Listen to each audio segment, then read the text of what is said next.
Red టీవీలో మీ వ్యాపార ప్రకటనల కోసం ఈ నెంబర్ ని సంప్రదించండి 6281747728.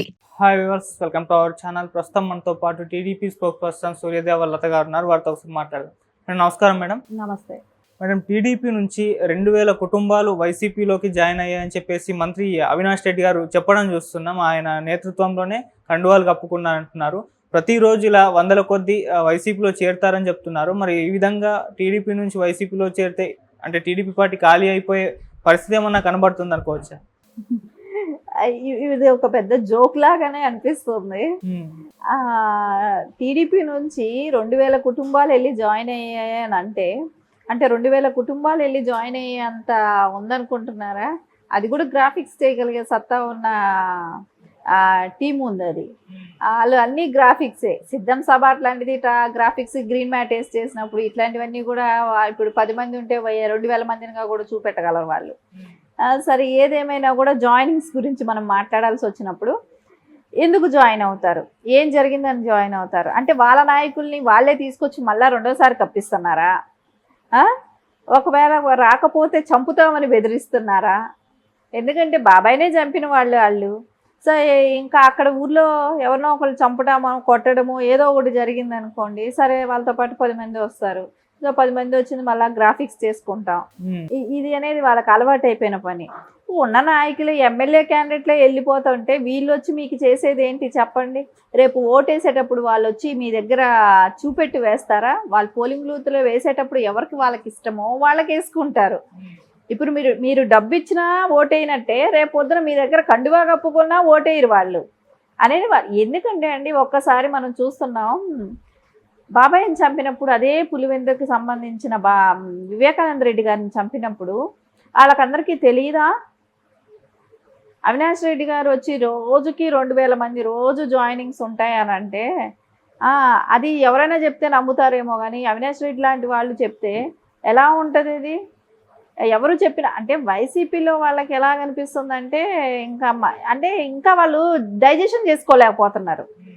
జరిగిన ఇంకా కొద్ది రోజుల్లో ఎలక్షన్స్ ఉంది, మనం ఇక్కడికే అయిపోయింది, ఇప్పుడు ఎలక్షన్ కోడ్ నడుస్తుంది, ఇప్పుడు మన గవర్నమెంట్ మంది కాదు, ఇవన్నీ వాళ్ళు ఇంకా అది డైజెషన్ చేసుకోలేకపోతున్నారు.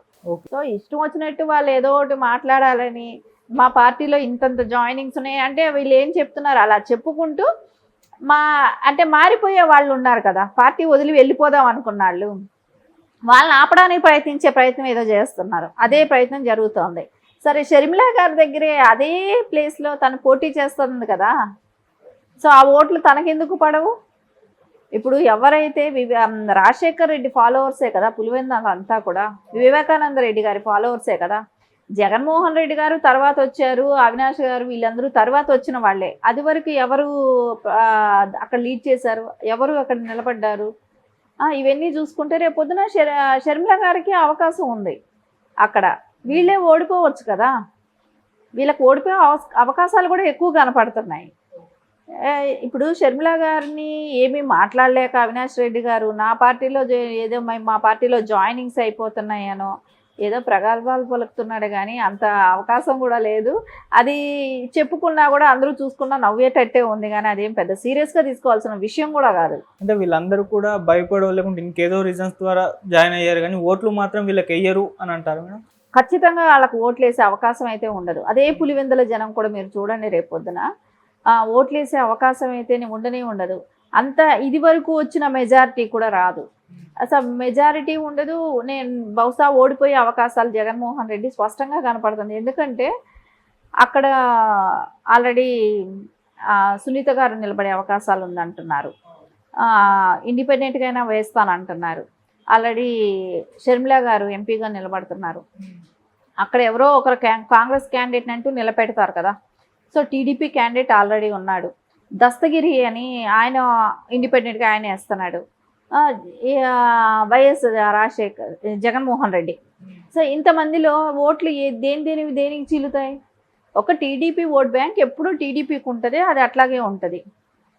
సో కొంతమంది పర్సంటేజ్ చేంజ్ అయ్యి డెవలపింగ్ను కోరుకునే వాళ్ళు కొంత పర్సంటేజ్ మారుతుంది, కానీ మిగతా అంతా కూడా వైసీపీ సంబంధించిన అంటే కాంగ్రెస్ బిఫోర్ కాంగ్రెస్ వైసీపీకి బిఫోర్ కాంగ్రెస్ పార్టీకి సంబంధించిన ఓట్ బ్యాంక్ అదంతా.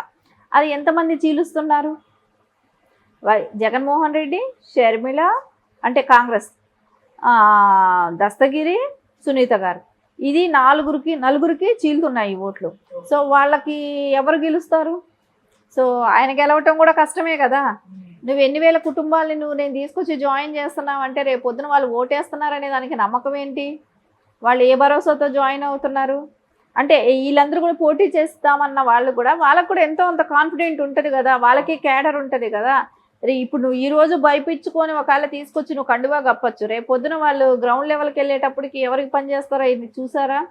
వీళ్ళు ఎందుకంటే వివేకానంద రెడ్డి లాంటి వాళ్ళనే ఒక ఎక్స్ ఎంపీ ఆయన్నే చంపగలిగిన వాళ్ళు, మన ప్రాణాలు ఎంత అని భయపడే వాళ్ళు ఎక్కువ అక్కడ. సో అందుకని ఆటోమేటిక్గా కొంతమంది వెళ్ళి కప్పుకొని ఉండొచ్చు. అది రేపు పొద్దున ఓటు రూపంలో అయితే వచ్చేటప్పటికి వాళ్ళకి పడదు, డెఫినెట్గా అవకాశమే లేదు. ఓకే, ఏదేమైనా మేడం పులివెందుల్లో మాత్రం ఫైట్ అయితే చాలా గట్టిగానే ఉంటుంది. అయితే ఇప్పుడు జగన్మోహన్ రెడ్డి గారి పైన ఇటు వీళ్ళు దస్తగిరి గారు, సునీత గారు వీళ్ళు పోటీ చేస్తే ఇది టీడీపీకి ఏమైనా ప్లస్ అయ్యే ఛాన్స్ ఉందా? డెఫినెట్గా అదే కదా జరుగుతుంది. వీళ్ళందరూ నలుగురు కలిసి ఓట్ బ్యాంక్ చీలుస్తుంది. చీల్చినప్పుడు టీడీపీకే ప్లస్ పాయింట్ అవుతుంది. ఎందుకంటే వీళ్ళ ఓట్ బ్యాంక్ వీళ్ళకు ఉంటుంది, ఎప్పుడు టీడీపీ ఓట్ బ్యాంక్ టీడీపీకి ఉంటుంది. నెక్స్ట్ ఏంటంటే కొంచెం డెవలప్, ఒక యువత ఉన్నారనుకోండి, వాళ్ళు డెవలప్ కావాలనుకునే వాళ్ళు, అంటే రాష్ట్రం డెవలప్ అయితే ఆ భవిష్యత్తు బాగుంటుంది అనుకునే వాళ్ళు, ఇలాంటివన్నీ ఆలోచించినప్పుడు కొంత పర్సంటేజ్ దానిలో నుంచి కూడా టీడీపీకి మళ్ళా చేంజ్ అవుతుంది. సో మిగతా ఉన్న వాళ్ళని, ఎందుకంటే అది ఎలాగో గెలవని పార్టీ అయిపోతుంది. ఎందుకంటే స్టేట్లో గవర్నమెంట్ ఫామ్ చేసేది ఏదనంటే ఇప్పుడు తెలిసిపోతుంది తెలుగుదేశం పార్టీ అనేది.